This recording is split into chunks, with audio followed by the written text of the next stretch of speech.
With great excitement, I introduce you to Northwood University, a truly exceptional institution in American higher education. Since 1959, this private, accredited university has been a vibrant bastion of free thought and enterprise, standing out among the thousands of other schools in the U.S. Known as America's Free Enterprise University, Northwood is dedicated to nurturing the next generation of leaders who drive global social and economic progress. At the heart of Northwood lies the Northwood idea, a philosophy that celebrates individual freedom, responsibility, and the importance of moral law and free enterprise. This entrepreneurial spirit is evident in that 1/3 of Northwood alumni own businesses. Northwood is more than an institution. It's a movement that empowers students to think critically and champion liberty. It is a rare gem in today's academic world. If you're passionate about supporting a university that values intellectual growth and free enterprise, or to learn more about its academic programs, visit northwood.edu. Hi, everybody. This is Saad for the Saad Truth. I have another unbelievable female honey badger with me today, Marissa Streit, CEO of PragerU University. How are you doing? I like the honey badger welcome. I wanted to read because I'm getting old. I might forget something. So you've been the CEO for many years now, since 2011, as you've said, and you'll recount the story on air in a second. You were right there in the kitchen when Dennis Prager and Alan Estrin started this whole thing, and you were involved from the start. You have a master's degree in education and nonprofit management. You worked as a school administrator, and you were a director of a philanthropic institute, and you host 2 shows on PragerU, both of which I was fortunate enough to be on, one of which is not out yet, so we could talk about when that one is coming out. I'm looking forward to it. Real Talk with Marissa Streit and Stories of Us. So excited to have you, Marissa. Excited to be here. You're my favorite professor, by the way. If every professor was like you, our universities would be exactly what they should be. Oh my God, you're so sweet. I don't know if you heard, by the way, speaking of that lovely, those kind words from you. I think you and I off air, when I came to visit PragerU a month ago, were talking about possible moves that I might be making, and I'm happy to discuss it publicly now because it's publicly available. I took a leave of absence from my university, and I'm going to a university for 1 year at least, and I think they apparently share your views about me being a worthy professor, because unfortunately not all universities consider me worthy of being there in our woke ecosystem that we live in. Well, the universities may not accept you, but the parents and the students want you, right? It's like the sign of our times. Wait, so can you disclose where you're going? I could. So it started, it was an incredible thing. I was actually in California on doing some shows, including 2 of yours, PragerU. And I received an email from a president of a university, Northwood University, which is a small university in Michigan. And the president says, look, we're big admirers of what you do, all of your, not only your scientific work, but your clear thinking, your free thinking. We'd love to, make you an offer. Because I was in California and I couldn't go down to visit the school, I said, look, I don't feel comfortable quitting my, tenured position right off the bat. So why don't I come for a 1-year visiting professorship? And so my home university was kind enough to grant me a leave of absence. And so I'll be spending 1 year, as the official title is visiting professor and global ambassador at Northwood University. So it's kind of not unlike how Hillsdale College has been able to etch a unique niche for itself because of some of the political philosophy that it has, pedagogically speaking. I think Northwood is trying to do something quite similar. Well, Professor, welcome to the United States of America. Congratulations to you, and congratulations to us for having one more normal professor in the United States, 1 million more to go. Thank you. So you were a school administrator, you come from a background where one can think, you could have been parasitized by all of those bad ideas. How is it that you were able to navigate in that ecosystem and come out unscathed and help, make PragerU what it is today? Wow. I think the way to develop discernment, sadly, requires building calluses and having some adversity in childhood. And I wish it wasn't the case because, I have 3 kids under the age of 11, and I don't want them to experience adversity, right? What parent wants to see their child suffer? But I also realize that when you have some adversity in your childhood, you develop some skills that allow you to have discernment, where you can tell right for wrong and also not bow to the mob, right? Because so many people come out with parasitic ideas, as you call them, or these maladaptive ideas, because the mob expects them to think these things. So you go against your own common sense and you comply, even though you know deep inside of you that is wrong. But if you grow up with some calluses, then you're not really afraid of what people are going to say about you, because you realize that there is a bigger picture and ultimately the truth must persevere. And so for me, I had a complicated childhood. My parents divorced at a very young age. They were previously married prior. And so I had stepsisters from both sides. It was all women. So imagine 3 sisters from one side, 2 sisters from another side. My mother was an immigrant from Morocco. And so English was a second language to her. And when she went through the challenging divorce here in the United States, it was so hard for her that she ended up moving to Israel and raising me there for a few years, which also, as an American living in the Middle East, certainly gave me some calluses as well. It was just integrating into a new society where I was different. But I always looked at it as a blessing, because when you live outside of the United States, as an American, you just realize what a blessing the United States of America is. And when you are labeled as different, oftentimes you associate even more so with your origins. And so I felt incredibly American when living in the Middle East. And all of those experiences, I think, gave me those calluses to not care so much what people think about me. So when I went to grad school and when I got my master's in education, and I thought differently. And, Professor, I remember arguing with my professor. You might not find that shocking, but I remember arguing with my professors of education when they were pushing John Dewey down our throats, or when they were saying that, a child-centered classroom should mean that a child basically does whatever they want, where with almost no guidance. And I remember going back to my professor and saying, this just sounds bonkers. It sounds chaotic, like chaos. How do you run a classroom? I'm going into the classroom the following day. I'm like, okay, kids, do whatever you want. What do you want to do? You be my boss. I'm like, no, I can't run an 8th grade class like that. And so I remember having those arguments with my professors back then. And I don't know, it just became part of my character to just not comply when experts tower over me. And so you're in the educational ecosystem for a while. How does the link to start PragerU and become its CEO in 2011 happen? To tell us about the genesis of that story. Yeah, so at PragerU, Dennis Prager, Alan Estrin, who is the producer of the Dennis Prager show, and I sat down and basically we said, education got us into this mess. Education will get us out.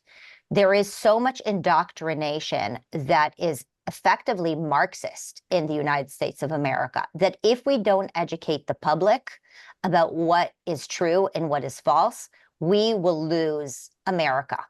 And so actually coming out of the world of education has been very helpful to me, both as CEO in running a business, because I think that being an educator is so helpful in running a company. You kind of understand how to communicate and how a mind works. But it was also helpful to me in seeing what was missing, that gap that was missing in America, and why people have these nonsensical ideas. To me, it's very clear. Well, why are Americans laced with nonsensical ideas? Well, it's because it's what we taught them from kindergarten through 12th grade. And so, parents are just so shocked to see these college students behaving so poorly and believing in things that are so strange, where they can't tell the difference between a male or a female or right from wrong, right? I mean, people are so shocked, where I'm not shocked. I'm actually, I mean, I'm saddened, but I'm not shocked, because I know that this is what our kids have been learning from kindergarten. So when we decided to come up with PragerU, we realized that there is a mind virus that is inserted into a child's brain starting in kindergarten. And the way to inoculate them against these terrible ideas is through true education that does teach discernment, that does teach personal responsibility, perseverance, all of these things that we're not teaching in class. And that's why we decided to create PragerU. But we knew that the education establishment will never let us in. We're very keenly aware of the teachers' unions, which is a behemoth in the United States. I call them the biggest bully in schools. And we know about the Department of Education. And so when we came up with this idea of lifting America out of education poverty, we realized that if we went to the institutions directly, they would reject us, because they are doing what they're set to do, which is to dumb down the population. So instead, we decided to kind of look at the model the way Uber and taxis looked at the model. Remember when Uber came out, everybody was in shock. Everybody said, what? Nobody would go into a stranger's car. Why would you do that? Why would you use your phone to communicate with another entity and trust them and go into their car? But now, how often do you take a taxi out of the airport versus an Uber? Probably Uber, right? And so we looked at Uber and taxi, and we basically said, let's transform education. Let's disrupt the market. And instead of going through the institutions that people have been taught to look at forever, let's create new institutions that don't go through the old school guard, but actually provide the service directly to the customer. And we grabbed those same phones that the Uber inventors came up with, and we directly started reaching our market without asking the education institutions for permission. And the experiment grew over the last 13 years. We went on YouTube, we went on Instagram, we went on Twitter, we went everywhere. We created our own OTT channels.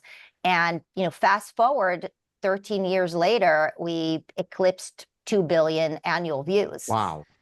Amazing. Do you worry, and I think I saw in one of the bios where you sort of decided that you're not going down, you weren't going to go down the credentializing route.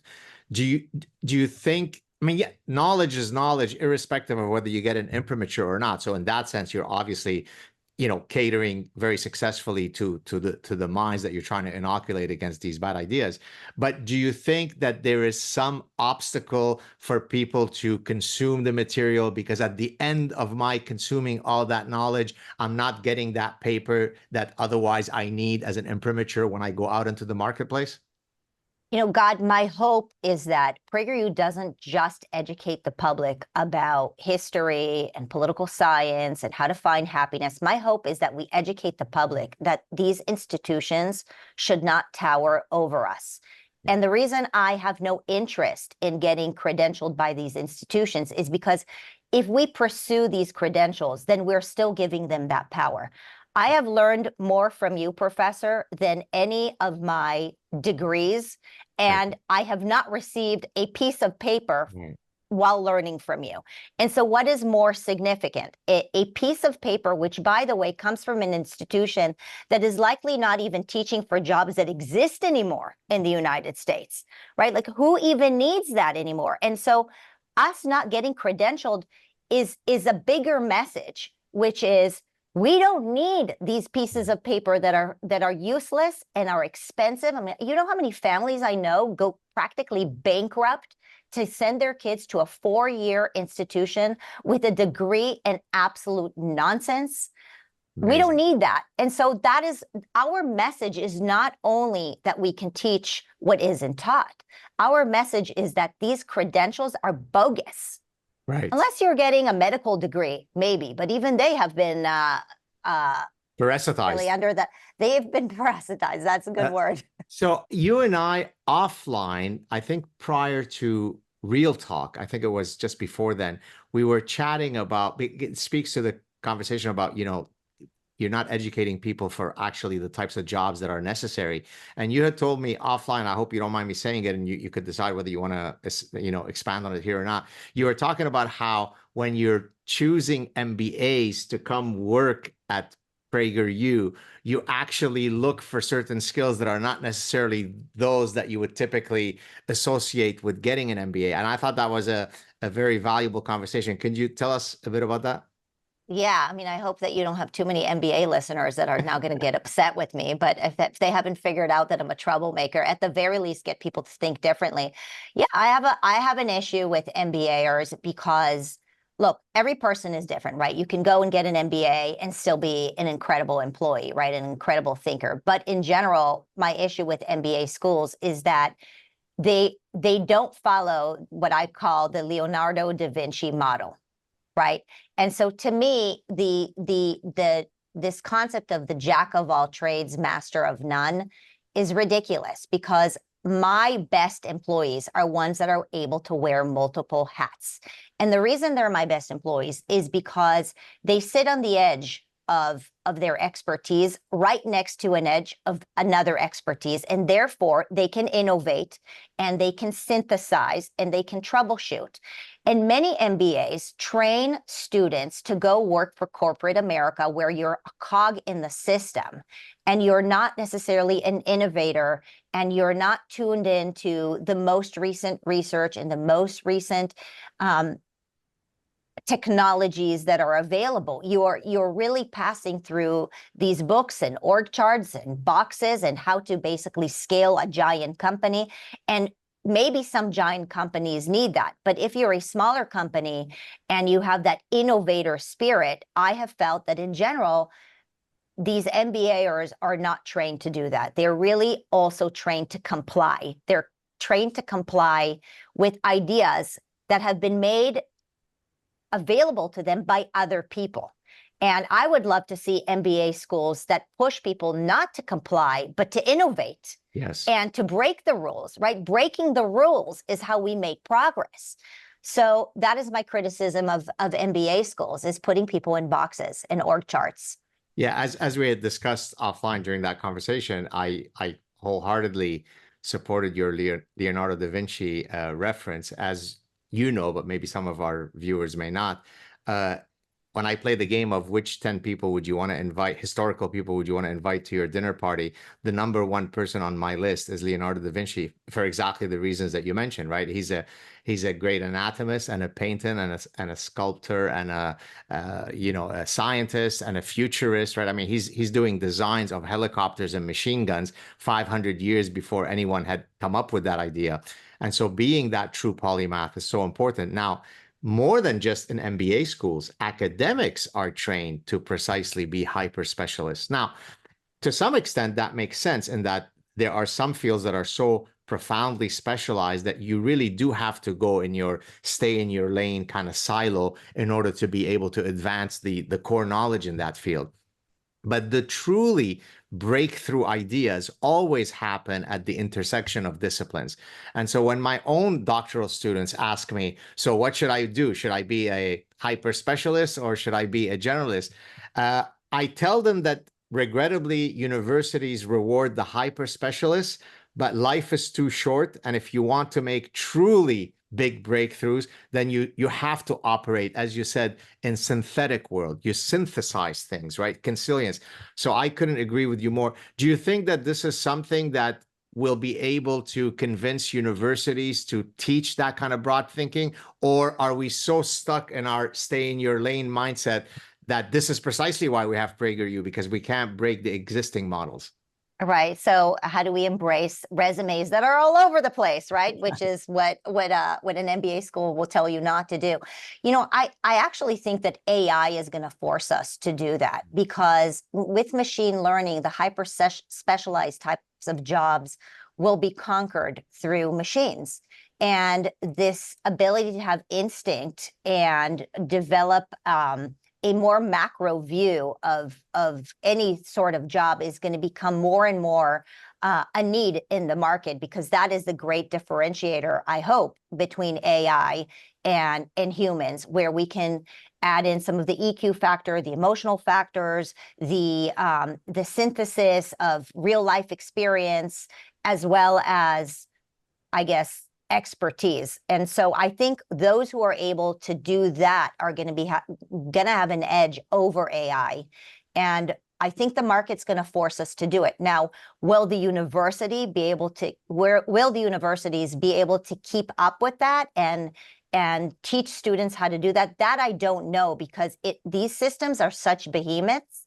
Even now we're seeing that they're teaching students things that are completely irrelevant to the job market today. And so to expect them to make a further leap into that, I don't know. But I think that given how much learning we can do online through podcasts and YouTube and PragerU, I think that more people are going to start walking away from the universities, realizing that they could probably get more out of the internet than these colleges. And hopefully those pieces of paper that people are paying so much money for are going to become more and more irrelevant. Yeah, you know, one of the things that I get most enriched by, I mean, when I receive, you know, letters from fans, to your point, is it's not when the Stanford professor writes to me to say, oh, I love this paper that you wrote. It's the trucker who says, oh, I always listen to your podcast when I'm doing my whatever, Kansas City to whatever route. And it has made me excited to go back and learn in whichever form that person chooses. Because if I'm able to cater to the trucker and to the corrections officer and to the military guy, then I know that my message is resonating. Because ultimately, as a professor, I mean, I'm tasked with doing two things. Number one, of course, creating new knowledge. But number two, which we often forget, is to disseminate new knowledge. Now, typically, the academic world has viewed the only acceptable place to disseminate new knowledge is through peer-reviewed journals, which of course is necessary because you need to make sure that the quality control is there. And so we need to have peer review. That's great. But there's no point in doing all of this exciting research that hopefully people should learn about if I can't go on PragerU or Joe Rogan and share those exciting ideas with millions of people. Now, when I first started telling that story to my academic colleagues, they would look down on me in a very snooty, kind of smarmy way, right? You know, what are you doing being on podcast? That's so unprofessorial. Today, I think they're starting to come around. In your interaction with academics, however many you've had, are you seeing that shift where academia used to truly consider itself part of the anointed ones in the ivory tower, and they're now coming down to talk to the great unwashed? Or do you think we're still as elitist as ever in academia? Well, isn't that funny? Because these elitists are the same people who say, well, universal education for all, give education for everybody, you know, forgive the loans, right? Like loan forgiveness, let's educate everybody, right? That's what they say. But then when professors like you want to make your research available to everybody, they mock you, right? And so, I mean, like talk about discernment. Some light bulb should go on where people should just say, well, wait a second, which one is it? You know, Mr. Elitist. I would definitely say that there has been a shift. I don't think the shift, again, comes from these institutions. I remember when we started, this is a great story. I remember when we started PragerU, and we decided to make these short videos, 5-minute videos, stories of us. We wanted to take people's research and really cook it down to the nugget that one could digest while waiting to buy their coffee or in the line for at the market. You can watch a quick 5-minute video and instantly get smarter about something. And PragerU is a nonprofit, and so we're funded by donations. People need to believe that we are doing good for society for them to give us a contribution so we can do our work. And so we pitched this idea to a bunch of donors, and we said, you know, we want to take the great work of whatever professor, and we want to turn it into a 5-minute video. And they mocked us. They mocked us. People would say, well, how could you take something so deep, so brilliant? You know, economics is so brilliant, it's so deep, it's so important. You can't cook it down to only 5 minutes. Like, how dare you rob it of its density, right? And 10 years later, I remember Alan Estrin and I looked at Alan Estrin because we were really lauded by a bunch of people. People were saying, wow, this is incredible. You reached, 60 million views on what is the Electoral College, explaining what the Electoral College is in the United States, right? And so we had the classroom at a size that very few people have, right?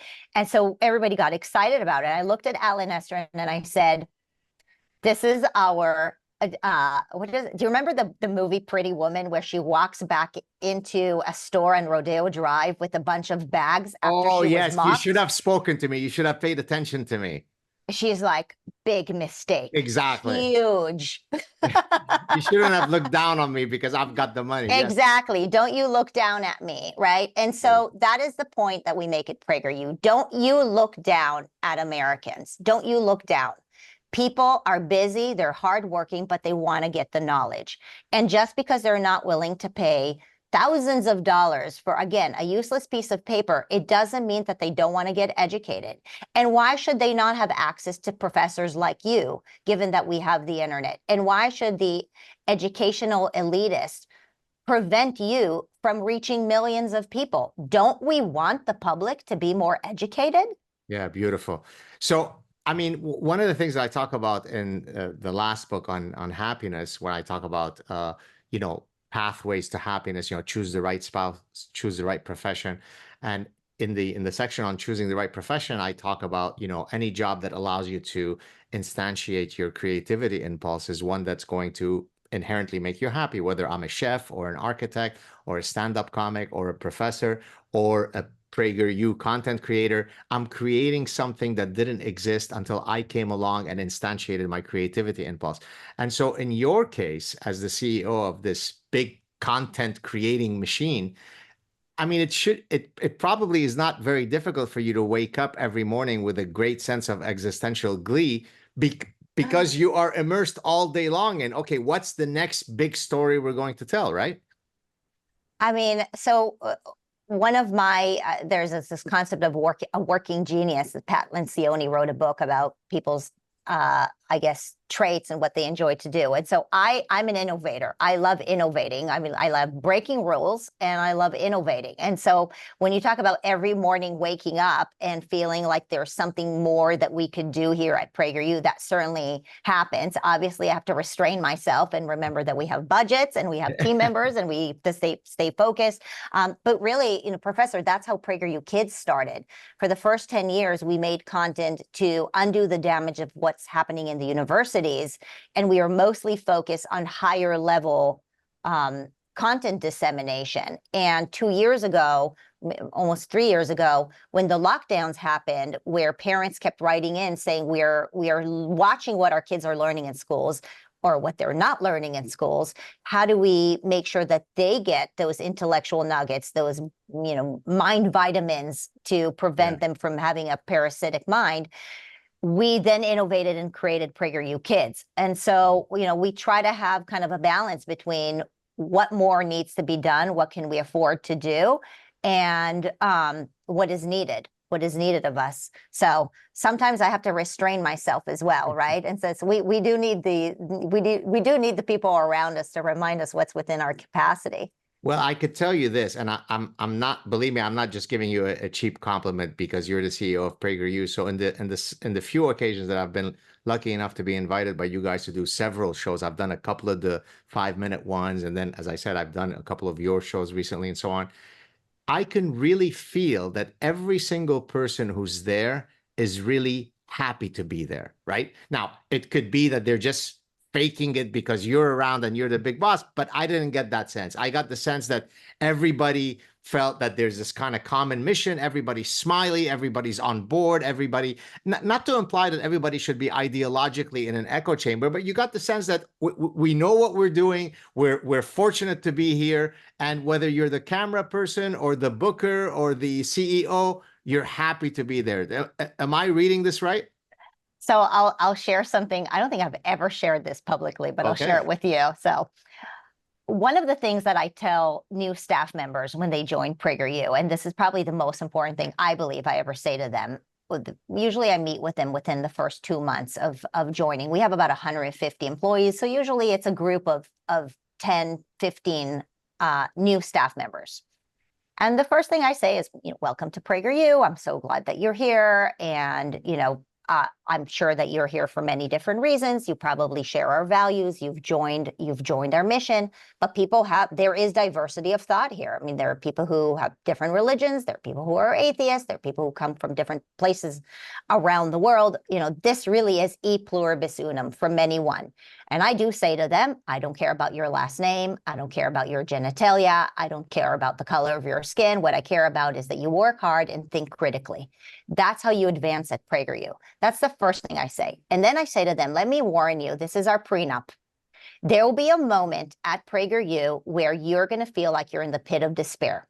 You're going to ask yourself, why am I here? This is so unfair.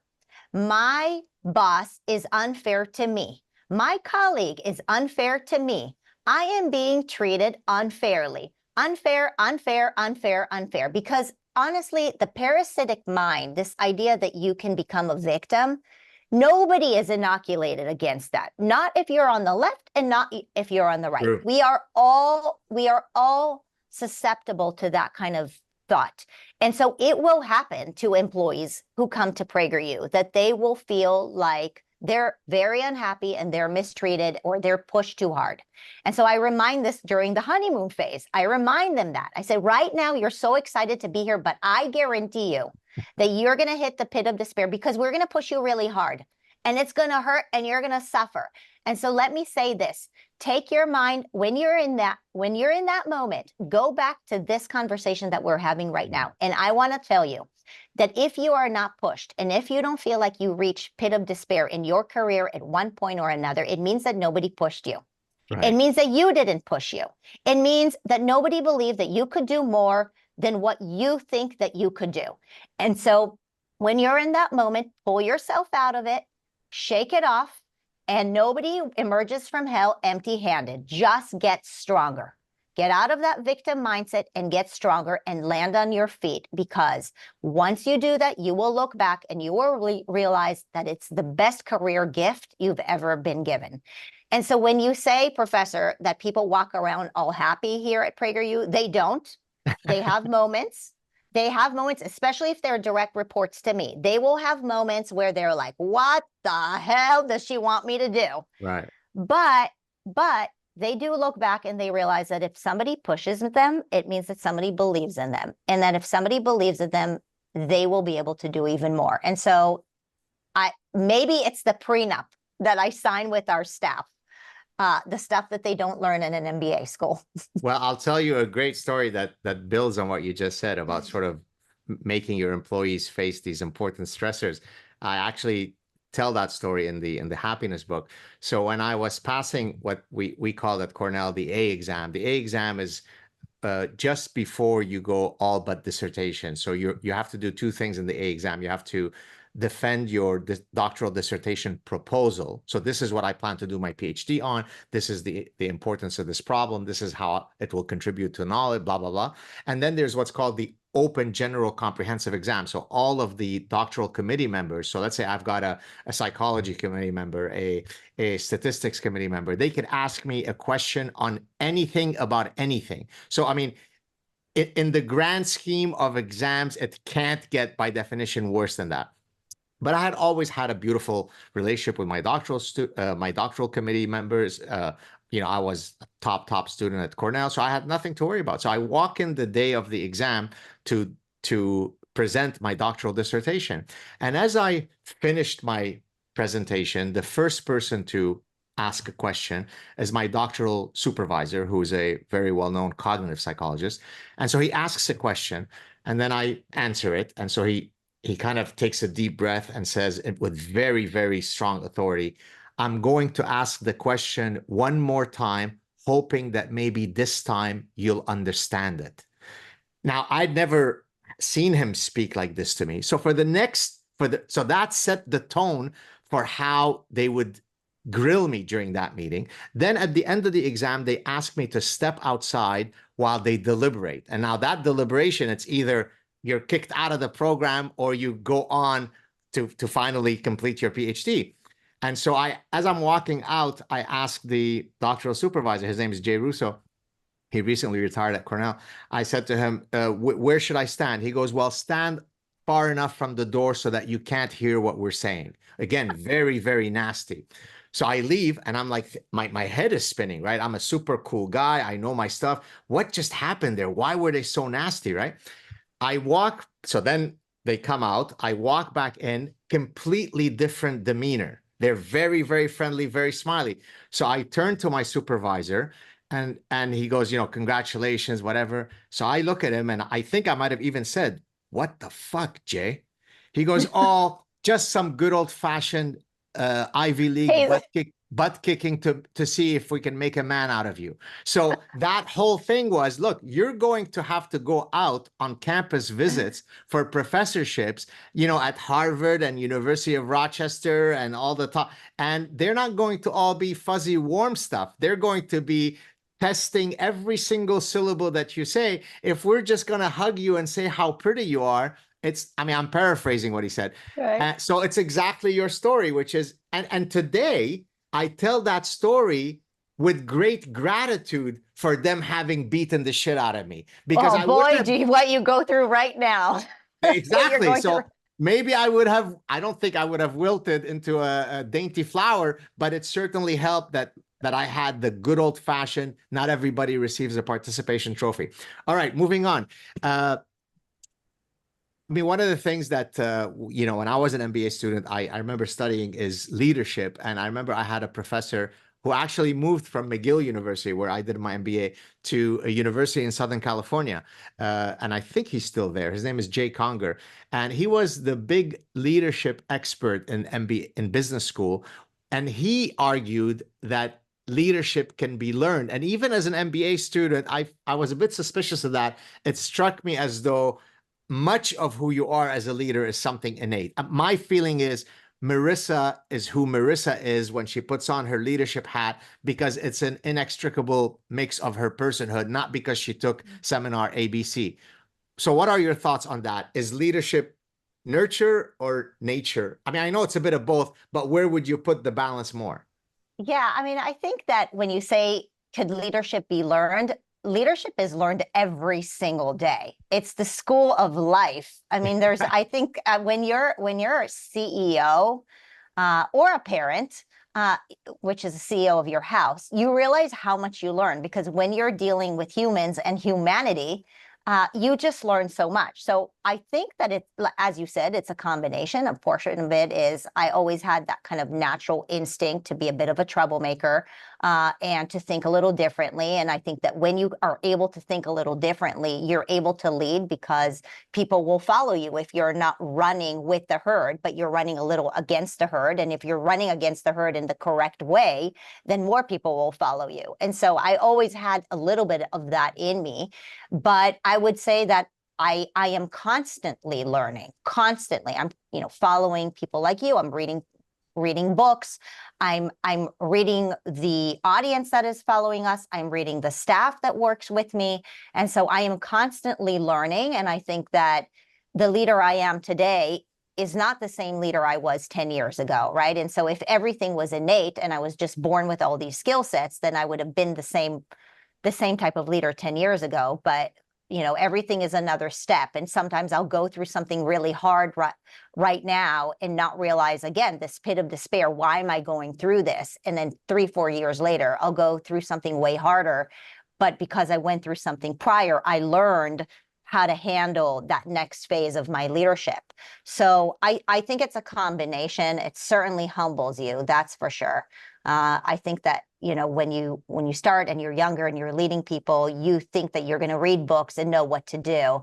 And then you deal with real life, and just everything just requires, my favorite word, constant discernment. Yeah, There's no formula. Yeah, beautiful.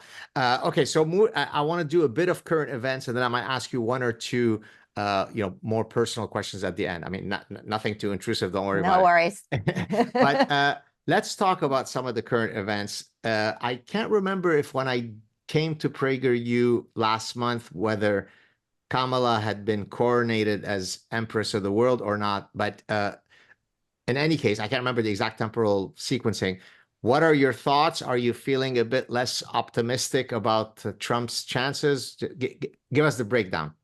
So optimistic, pessimistic, I don't know, depends on the day, right? It's like sadly, after President Trump was shot, I felt, and he, stood up with, his arm up, and it was an optimistic moment. First of all, thank God nothing happened to him that was, significant and pulled him out of the chances of leading the United States. But the other part of it is that it felt like he could win, maybe. And Kamala coming in, I really don't know, and I don't know that it matters, optimism or pessimism. And by the way, I'm speaking on behalf of myself, not PragerU. People have different opinions here about what they hope would happen. But I personally, I'm concerned about Kamala being a nominee who is running on this identity politics, gender stuff. I find that to be, as a woman, and as a mom of two girls, to be very, very troubling, because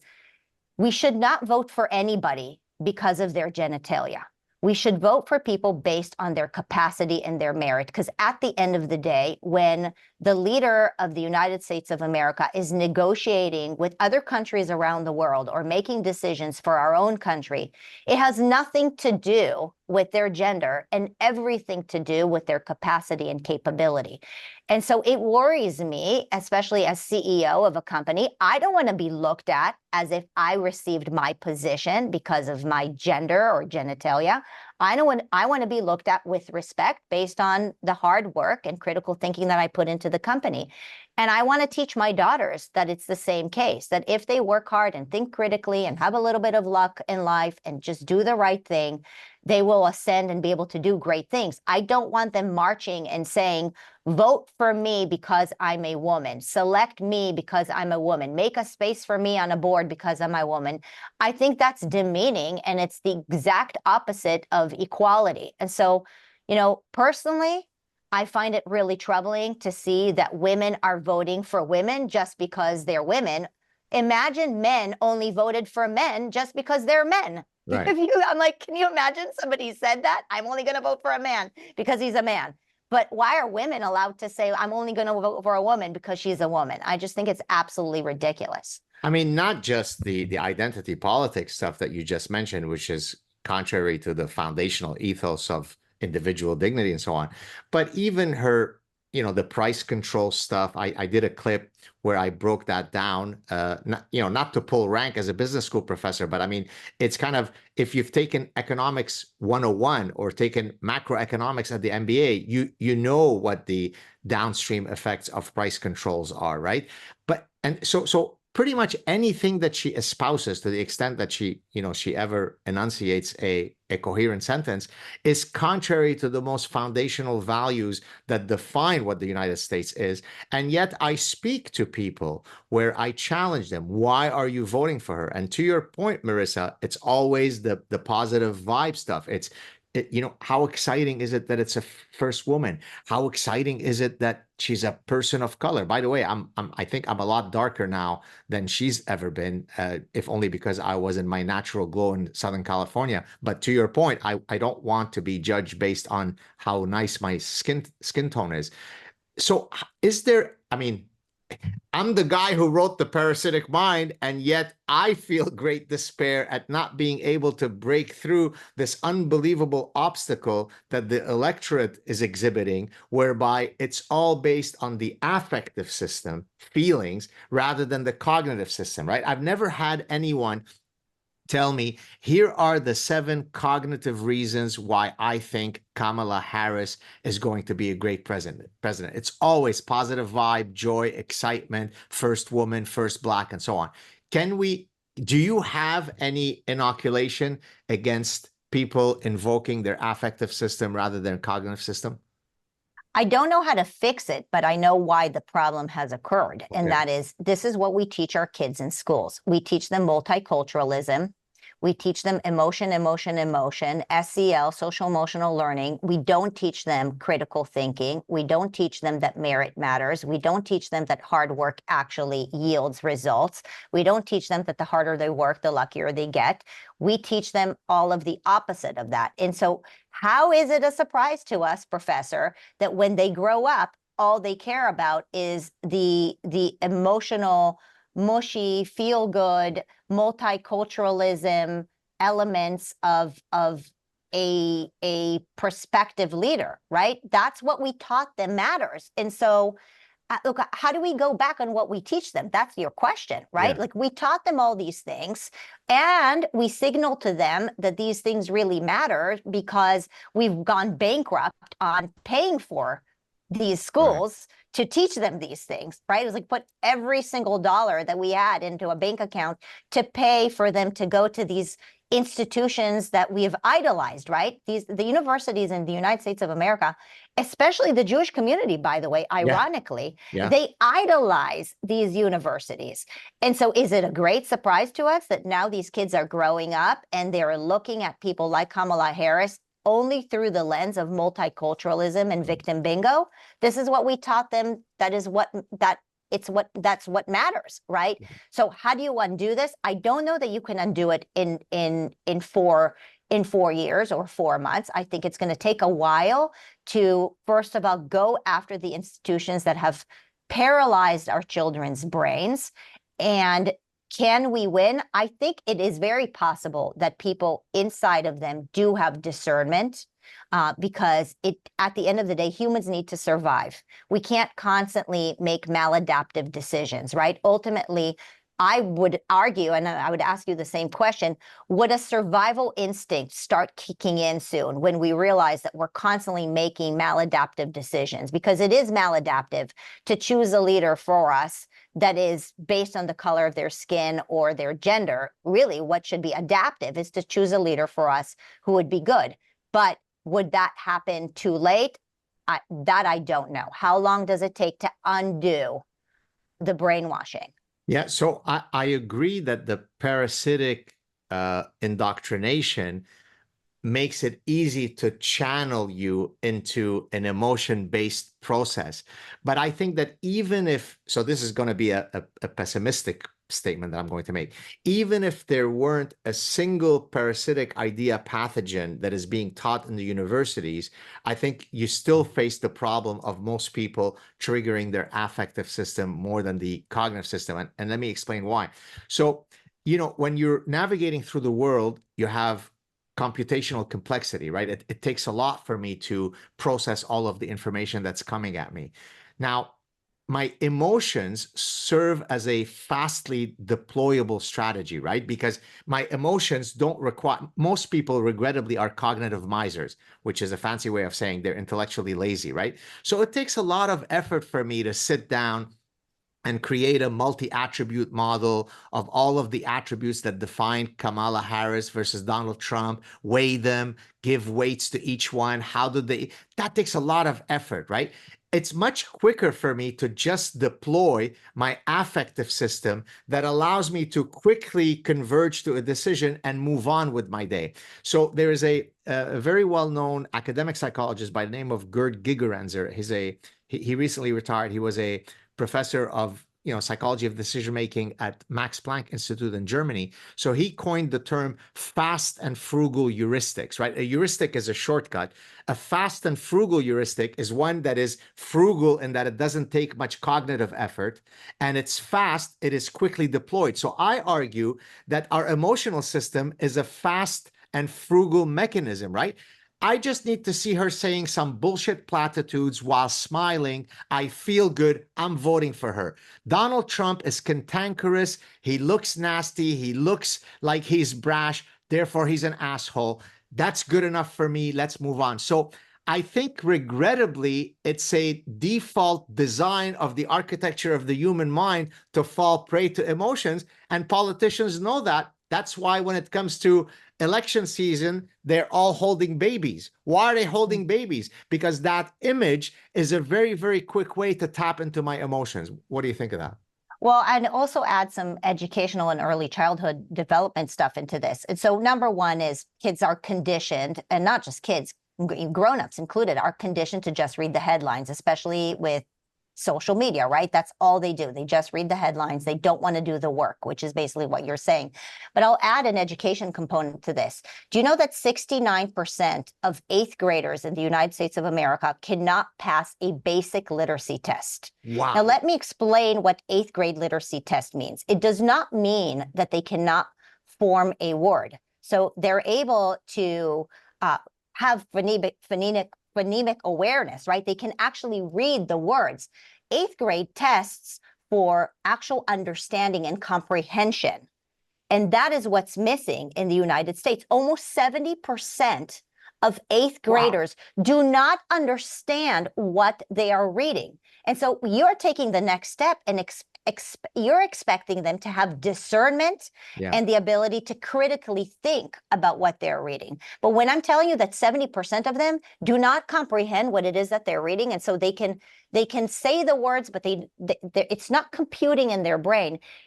It should not be a huge surprise to you that when they go on social media or they're seeing an image of a politician holding a baby, they don't have the wheels turning to be able to say, wait a second, something doesn't make sense here, right?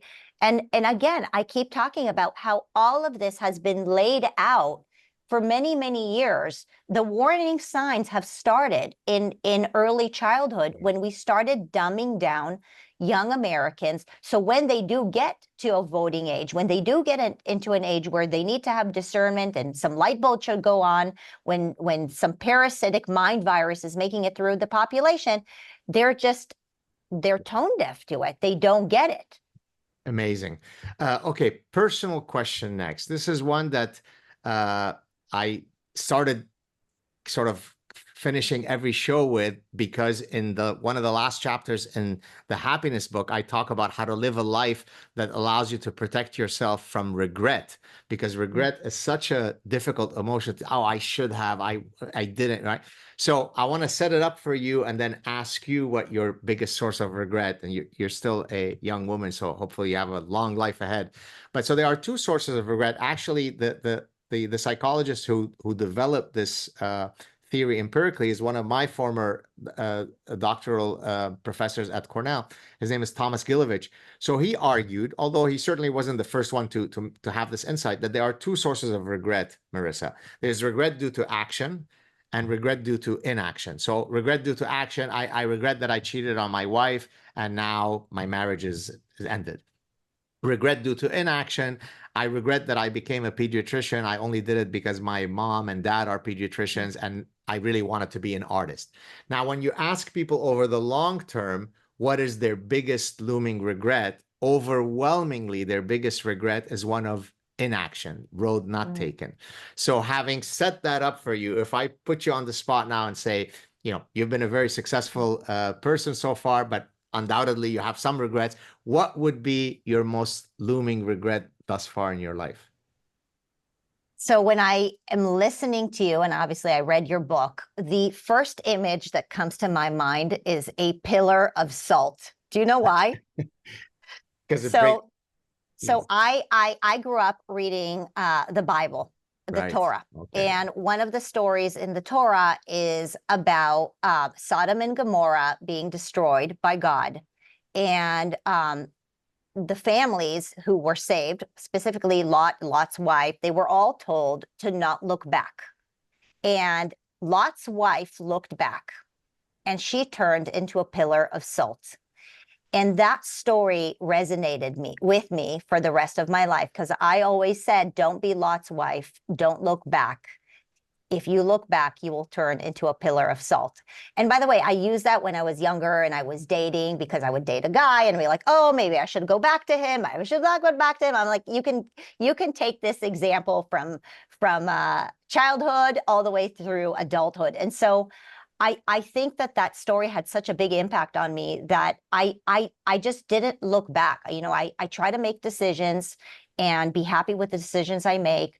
I believe that my decisions are probably a combination of maybe some divine intervention, maybe my ability to have discernment, but mostly my conviction that looking back and marinating over the past was not good for me. I didn't want to turn into a pillar of salt. And so in some ways, I want to say, I wish I could give you, Professor, an answer. But on the other hand, I'm kind of happy that I don't have an answer for you of any regret, because I feel like if I would look back, I might turn into a pillar of salt, or just be really unhappy and miserable and live in the past rather than the future. I love your answer in terms of, you know, rooting it within a biblical narrative. But if I not push back, but to maybe add a little bit to what you're saying. So in the way you framed your answer, it's looking back. Now, interestingly, there is an element of regret that is anticipatory, meaning looking forward. And the example that I give in the book, I mean, I give a few examples, but Jeff Bezos uses, I mean, he may not use my language, but used what's called an anticipatory regret framework when he decided whether to leave his high-paying, secure job and start Amazon. And there, what he argued is, if I am sitting when I'm 80 years old on the proverbial porch, looking back at my life, will I regret not having done it? So in that case, he wasn't looking back, he was looking forward and anticipating. And it turns out that, so in a sense, regret is not just, in the way you framed it, an absolutely useless emotion. If you use it to anticipate future feelings, it might actually be a beneficial one. Does that make sense? It makes sense. Kind of, how do we reach for a moonshot of some sort, I guess. Exactly right. Okay, last question, and then I'll let you go. What are some upcoming projects that have not yet been advertised or promoted that you might want to use this platform to promote? Take it away, Marissa. So some of our kids' content is now in schools across America. And so we have another state that is partnering with us where we can provide additional content into public schools and private schools. I'm very excited. We're going to announce that. Also, next week, I'm speaking at the March for Kids in Washington, D.C. It's a big passion of mine. I think that a society that attacks children and prevents them from having literacy, as I talked about earlier, is a society in decline. And so I'm going to be speaking at this March for Kids, and super excited about that moment and getting together with a lot of great people there. And into the fall, we're releasing a documentary about the increase of crime in the United States of America. And given that you're going to be moving to Michigan, I feel like you might want to watch that documentary just to protect yourself and get yourself all ready. So there's always a lot of exciting things happening here at PragerU. And, you know, I'm excited to welcome you into the U.S. It'll be fun to have you. Not that close, but thank you so not much. Too far either. Thank you so much. Okay, stay on the line so we could say goodbye officially offline. Thank you so much for coming on the show. And of course, you're always welcome whenever you'd like. Cheers. Thank you.